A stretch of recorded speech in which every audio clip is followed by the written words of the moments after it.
So I'm going to teach you today how to install laminate and stair nosing on your stairs.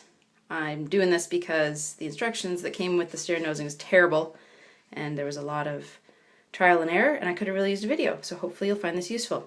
So things you need are a drill, some screws, some construction adhesive. I used PL 400, a hammer with a block, and you need your stair nosing cut to length and your laminate pieces for the treads as well as the track cut to length. And the track can be a little bit narrower than your stairs.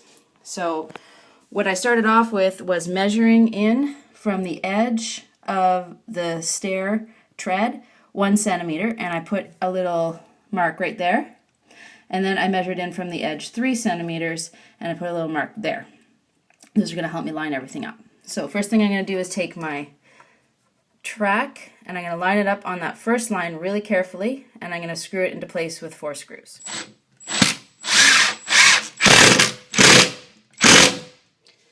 So you want to make sure that you use the screws that come with the track because the heads are nice and flat and you'll still be able to snap your stair nosing in on top of it.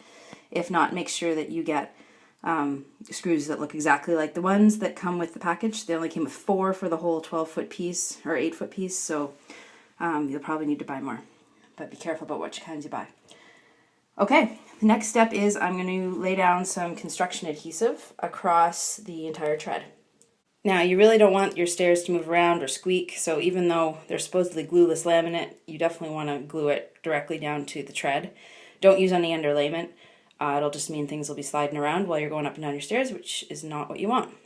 So I've got a good amount of construction adhesive on there, and now I'm going to lay down my wide piece of laminate board, and I'm going to line it up exactly with the little mark that I made. I don't know if you can see it.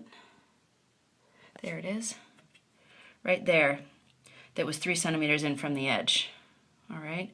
And I'm going to make sure that the tongue is sticking out the back so I can put the second piece in.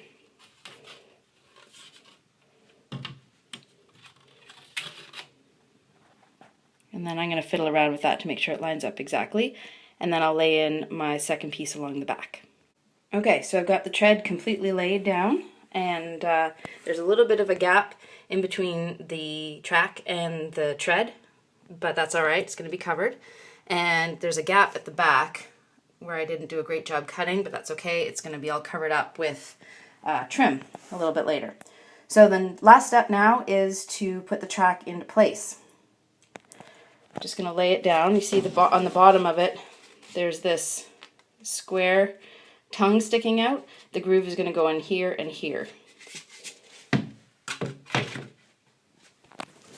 And once I've got that kind of lined up, I can feel it's in place, I'm going to knock it in with the hammer and the block. So once I've got one side snapped in, I'm going to snap the rest of it in with the hammer and the block, just slowly moving my way down. Move the block over a bit, give it a good thwack. You can feel it snap into place a little bit further.